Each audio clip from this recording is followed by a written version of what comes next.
Welcome to Talk Birdie To Me.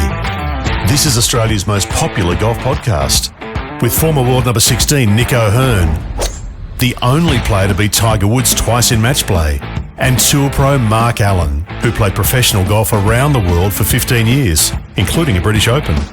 We're coming from our studio at Titleist and FootJoy headquarters. Titleist is the number one ball in golf, and FootJoy is the number one shoe and glove in golf. And thanks to our great partners, Watch My Numbers, the most powerful database golf app in the world. Download from the App Store or Google Play. Ping, as with Nick O'Hearn, will help you play your best. See your local golf shop or professional for a Ping Club fitting. The Golf Clearance Outlet beat everyone's prices. Visit golfclearanceoutlet.com.au for your nearest store. And Better, the fastest and easiest betting app in Australia. Now that's better. Now, from our studio at Titleist and FootJoy headquarters, it's time for Talk Birdie To Me. Here's Nick O'Hearn and Mark Allen. Well, Nicholas, it's always great with someone from Australia or New Zealand wins a US tour event. And when Ryan Fox won, that was great. Then I saw a little post by Jonathan Yarwood who said, congratulations to, who is one of my great mates and a great bloke.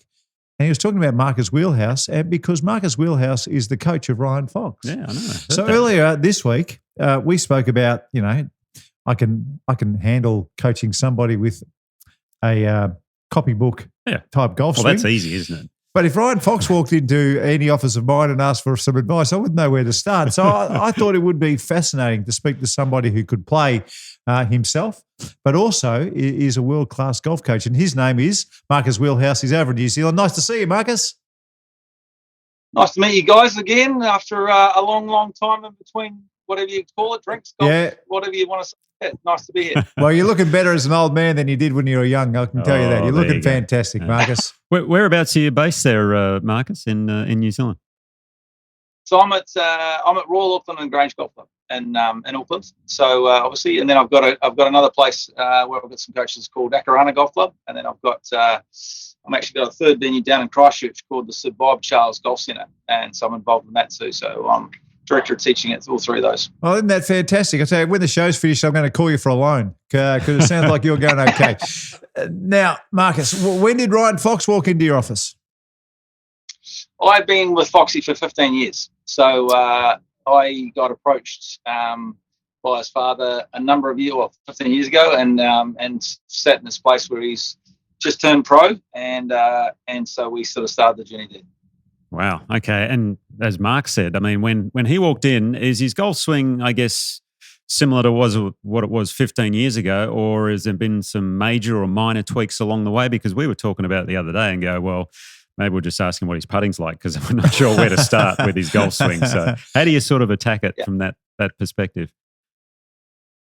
Yeah, I suppose to try and simplify it, I mean, Foxy was a great athlete, first of all. Very good cricketer, hell of a rugby player. Obviously, he's from pretty good stock with Grant Fox, who's a famous All Black, and his grandfather has got a stadium named after him, or a stand, I should say. Merv Wallace, who was a famous New Zealand cricketer. So he's from pretty good stock, and so a bit of a late bloomer, one would say, Foxy. So he didn't really sort of decide he was going to do, the professional thing till quite late in the stage. He was sort of midway through university before he started to get really, quite serious about his golf, and then did it, as you could probably appreciate, with it being a talented sort of soldier. He did, went into Auckland, representative stuff and New Zealand representative stuff pretty quickly. But to say he was raw was probably a little understated. And he always had, a massive amount of power, as you can appreciate, just by the build of the man and what he's done in sport. He did everything hard, including people in rugby fields and Willow and when it was cricket. So, it was no surprise he was an aggressive player. And my job, really, the way I looked at it early was just to, I didn't know, obviously it was early days. I didn't really know, what I was dealing with.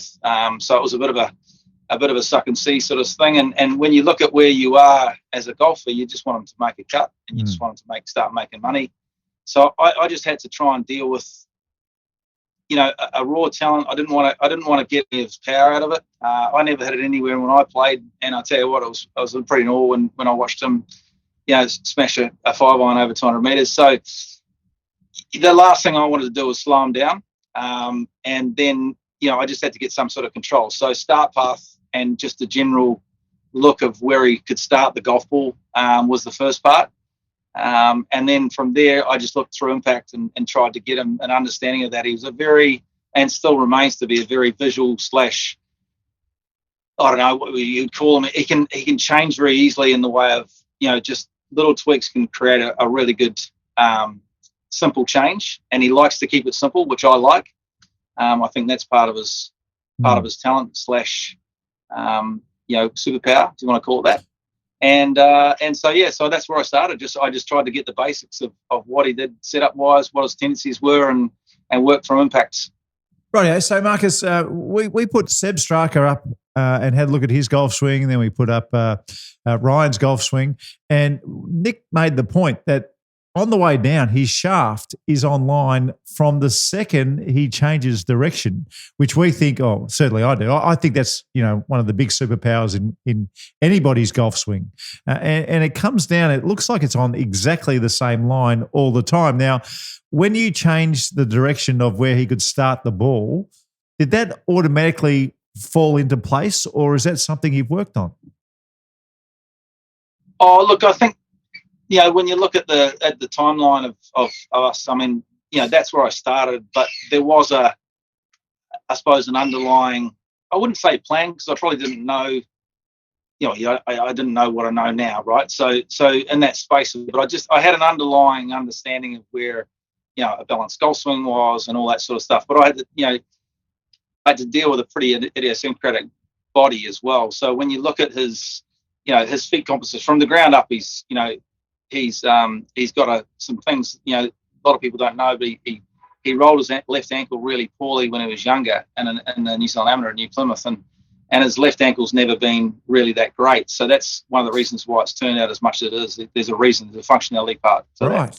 I was wondering. There's a shoulder, impingement that he's had at different stages, which is, why his left scap looks a bit high. Yeah, there's a number of things that I think you've got to understand the body and understand where that sort of comes into movement and dynamic. Then you can start to create, what you can and can't do, and a habitual sort of mode of what you can repeat every day, etc. So, yeah, there's a couple of things to, if you look at, I can't remember, I think it was Peter Ellis said, is a trouser full of legs, like he's got that sort of, he's inherited it from his father, obviously, a little bandy in his knee. So, he's not a normal symmetrical, sort of a golfer body, if you want to call it that. And he's incredibly strong in the lats. His left arm bends. There's loads of things that you just look at it and go, oh, geez, wouldn't do that, wouldn't teach that, wouldn't do that. But again, I just love the way that he's, confident enough. He knows what he wants to feel. And to me, if you can get over a golf ball and you can feel X, and I mean, the thing that, and you guys have both seen him hit a golf ball, I mean, the delivery is very good. Mate, the golf ball gets hit and it stays hit. And it's a pretty pleasurable impact position to look at from a golf club point of view. Yeah, absolutely. And I always go to someone like Jim Furyk, who's, father's a golf pro, but, he was sensational through the ball. And when you look at that, that sort of, he didn't want to change it, right? And he and $100 million later, he's a happy boy at whatever he is, 60. Yeah, he's doing okay, Jim, I think. So, but I think he was number one at one stage for money earned. Highest money earner, yeah. But it's fascinating you say those things about Ryan with his foot, for example, or his ankle, because he does walk a little differently, like a duck in that sense. I mean, John Rahm has a club foot too, doesn't he? And then you talk about his left shoulder, because Mark, you were saying he doesn't have the fullest shoulder turn. It's more of I guess the arms move, and you got the bent left elbow, which is understandable as well. But side bend through impact, side bend's just incredible. Yeah, but I'm actually fascinated with Ryan, for example. Is he a big? Is he a guy that loves to belt balls on the range, or is he more of a get out there and play the golf course type of practicer? Because there's obviously different types of players in that sense. Oh, look, hands down, he's a player. There's no doubt he sits in a space where if you could, if he had a choice of anything to do, he'd go and play. And I think that's a great thing that's in there. One of the things that impressed me early with Foxy was he would never go out and play a few holes and just sort of like chuck a ball in the middle of the fairway if he missed the fairway. Or, I mean, it got to a point where sometimes I'd be playing with him and he would be looking for the golf ball for, well, it was 5 minutes in the old days, but it's 3 minutes now. And he'd look for the golf ball and he'd want to find it. And if he didn't find it, he'd go back to the tee when we're practicing. Wow. So he really had this mindset of understanding that, competition and practice was, not really that dissimilar. And I think that's a really important part to be in a competitive nature for young people out watching. Like there's so much nonchalantness to when you go and play and I just chuck one out here or just chuck, I just hit another one and that's going to be fine. Well, that's not how you play. That's how you practice, obviously. But so there's a couple of little things that were, stuck out. And to me, when you look at where that fits in a practice point, I mean, I was probably pushing him a little bit to hit balls back in the early days because I knew he had to ingrain a few things. But he would definitely be, I want to go and play. He's like, right, I got it. I want to go and play. Come on, let's go and play. Yeah. Like, no, let's do a few more. Just hold down, buddy. Just hold down. But and try and nail it in, try and embed it. But he's like, come on, let's just go. We'll just go and play. So, but that's, even to this day, he finds his confidence on the golf course, not on the range, which I think is a great trait.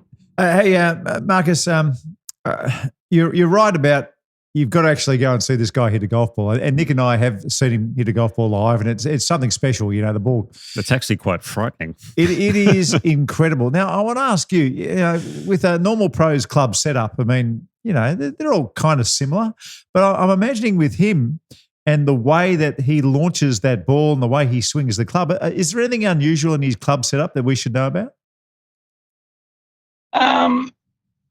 I mean, look, Strixon do a great job with them. I think they're a fantastic team and a company. I'm a Titleist man and have been since I was 14, so I love them too. But in his case, when you sit in the space of where he was in Europe and probably now, or not probably where he is now in the States, he's added a bit of loft to his longer irons in the last.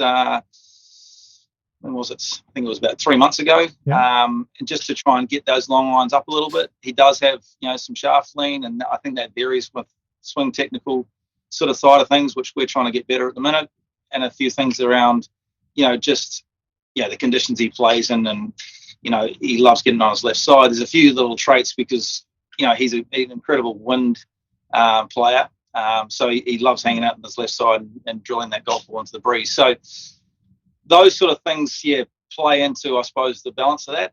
There's nothing crazy else with his swings, with his clubs, I should say. He's got a couple of telegraph poles on his drivers and his 3-wood, as you'd expect, because he's got a decent club head speed.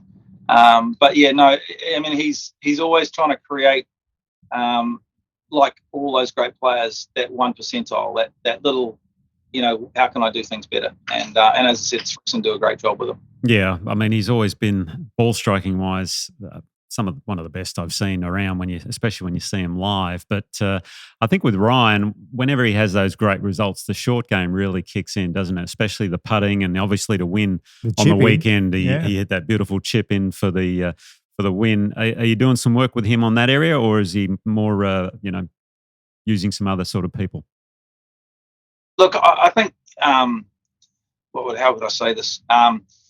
When you look at Foxy's game, like he's always been a very good striker, and his short game, like if you'd asked me this question a week ago, I mean, his short game was his work on, and I went across to Dallas last week and we changed putters on the Monday, and then that was, I suppose, an understanding where that was with his chipping as well. We worked on that quite a bit as well. So yeah, I mean, I think that's definitely his work on, and he needs to create that, I suppose, more robust calibration system, I think, and therefore get that more consistent. Well, Marcus, great to see you again, mate. We have an awful lot of admiration for coaches who can help people with swings that aren't, copybook or absolutely perfect. We really do. I think it's the mark of a great coach. Well, the other thing is Marcus has seen both sides as well as a player, and I think you get some of the best coaches who have played the game for a living and then go down that path. So. Absolutely, but I think the best coaches know when to back off and to say, okay, this guy's got a few funky moves, but they're really good funky moves, and all power to you, Marcus. For tell you the truth, I didn't know when he picked up Ryan Fox, but if you've had him for the last 15 years and Impressive. you've created this player that we see today, a lot of the credit has to go to you. And obviously, Ryan, he's just one of those guys that he puts a smile on our face. He's everyone knows him as a good bloke. Yep. But also everybody knows him as a superstar kid from New Zealand who's come from a different background, and we're just so happy to see the kid win. Nice to see you. Thanks, boys. Appreciate it. And I've got to say that obviously he did work with an overseas coach as well for a little bit when he was on tour with Jamie Goff. So there's a bit of credit to him as well. But it's been a whole team effort from his manager Dino on a bag. There's been a lot of people to make that all happen. So congrats to them as well. Great, Marcus. Good on you, mate. Thanks for coming on Talk Birdie to me. Brilliant. Thanks, Marcus. Say good day to James Betts for us too there at Royal Auckland, who he used to be a cathedral, but he's gone over there now. Great guy. Awesome. Thanks, guys. Cheers. And that's been Talk Birdie to Me, Australia's most popular golf podcast, with Nick O'Hearn and Mark Allen, coming from our studio at Titleist and FootJoy headquarters. As everyone knows, Titleist is the #1 ball in golf, and FootJoy the #1 shoe and glove in golf. Wherever you get your podcasts, make sure to subscribe, maybe leave a review, and we'd love you to share the pod with a friend who loves their golf.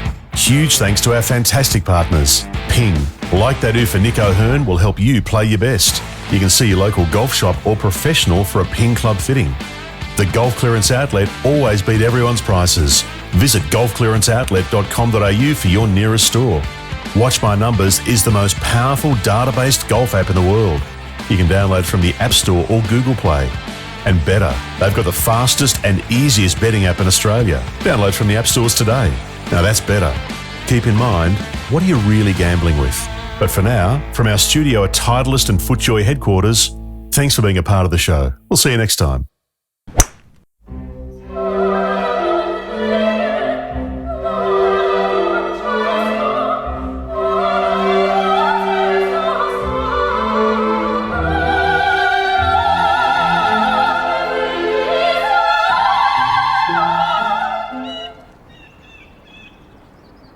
Looks good, man. Dude. Are we in slow motion too?